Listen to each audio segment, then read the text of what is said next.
Hi, what is B2B marketing? Now, if you think the answer is really obvious and even too simple to discuss, why does everybody get it so wrong?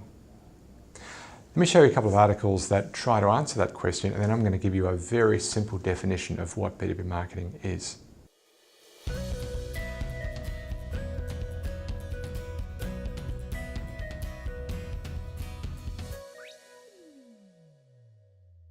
I looked at Google rather than academia because that's where 99% of people who want to find an answer will start. And here's my take. What is B2B marketing?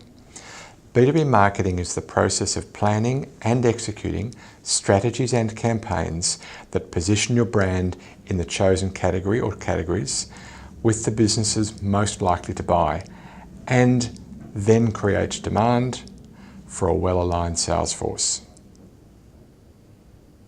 To do that, you need to agree with sales what problem you're best equipped to solve. You need to agree the target market, how you're going to solve that problem, agree the velocity, then the campaigns and tactics that will move buyers through your funnel at the required rate, and then you need to measure what's actually happening and then optimize your processes as necessary. Let me show you what I found on Google, and then I'm going to come back and explain that answer more fully, but also I'm going to simplify it even further. Well, I began with where most people would begin looking for an answer. What is B2B marketing? I typed it into Google. I'll skip past the ads. I'll start with this Position Zero offering. I will include that. This next one from Marketing Schools looks relevant. So does this one from study.com. Not so much what I'm after. This looks relevant. I'm going to include that in the review. And of course, Wikipedia. The first missive is from study.com. And they talk about marketing of products to businesses or other organisations for use in the production of goods, or for general business operations, or for resale. Now, I actually don't agree with that. I want to quickly take issue with that. If the end consumer of your product or service is a consumer, then you're in B2C. If the end consumer is a business, then you're in B2B. Who the intermediary is doesn't suddenly make them B2B. That is, if you're selling clothes through a retailer, and you're the manufacturer, you're not in the B2B business, you're in the B2C business, 100%. So I actually disagree with that, and there are no real conclusions here worth noting. Anyhow, so we're going to quickly skip to the next, which is from B2B International. Now, they argue that B2B is mostly derivative. That is, it's the start of the consumer supply chain. And again, I just plain disagree with that. However, they've gone on to list some really useful points. Now, rather than scroll through the whole article, let me quickly give you the 10 points that they make. Complex decision making, buyers are more rational, products are more complex. There's limited and highly concentrated number of buying units, meaning your very big customers represent maybe a significant proportion of your market. Fewer behavioural and needs-based segments. Personal relationships are important. Buyers are longer term, mainly. Markets drive innovation less. Now, I disagree with that because that point is made from this starting point that B2B is derivative to consumer, and I just fundamentally disagree with that. I also therefore disagree that innovation is less prevalent in B2B. They rely less on packaging, and sub-brands are less effective. Now, I agree with most of those points except the ones that I took issue with. Good contribution, and I'll link up to that in the show notes. Next, from marketingschools.org. And there's a couple of points I want to bring out in particular. They argue that business-to-business marketing involves the sale of one company's product or service to another company. I think that's certainly true. Now, the points I want to make are, how big is it? And this is down here. Basically, the net conclusion is that B2B is as big or perhaps bigger than consumer marketing. Now, frankly, that's kind of all I got from it.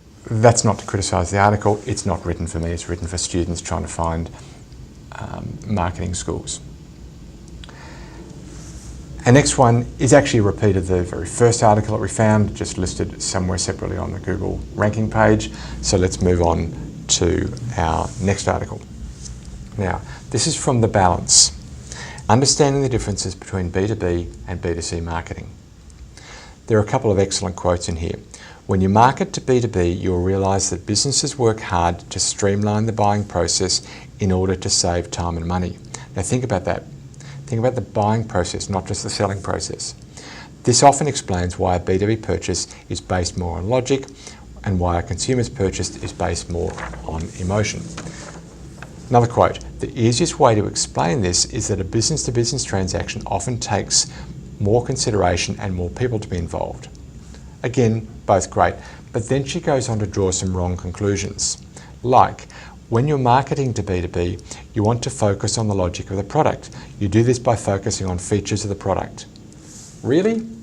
We've spent the last 5 decades trying to teach salespeople and marketers to stop talking about the product and start talking about their buyers and their business problems. So I disagree, and I'm going to move on.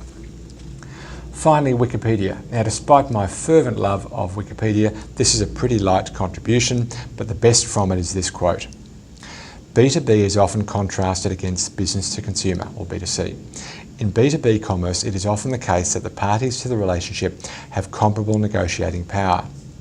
Now it goes on, and then it talks about in B2C, where there are economic implications of information asymmetry. In English, often the seller knows more than the buyer. In B2C, not in high volume or high value transactions, but certainly in most transactions. Whereas in B2B, that's often not the case. The B2B buyer often knows at least as much and sometimes even more than the seller. Big decisions get big focus.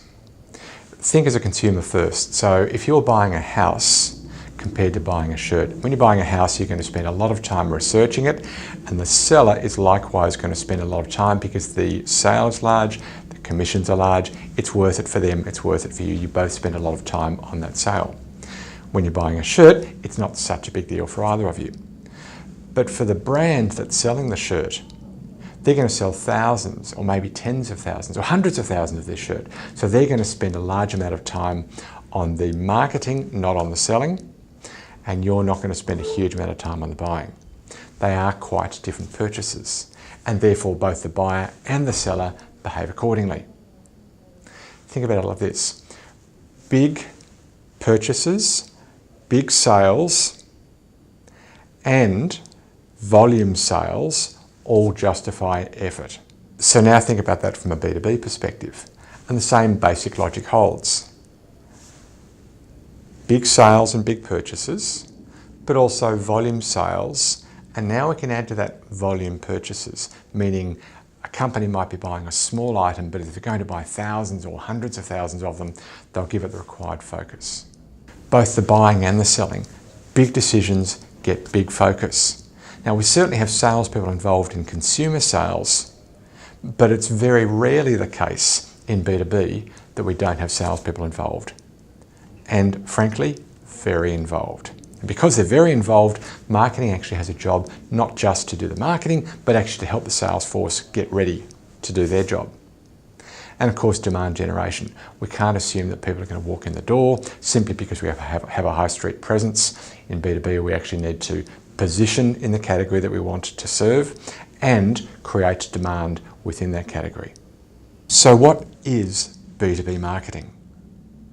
B2B marketing is the process of planning and executing strategies and campaigns that position your brand in the chosen categories with the businesses most likely to buy, and that creates demand for a well-aligned sales force. To do that, we need to agree with sales what problem you're best equipped to solve. And of course, we need to agree with the target market. That's typically those buyers who are most affected by the problem. We need to agree the solution, which is pretty much whatever it takes to fully solve the problem.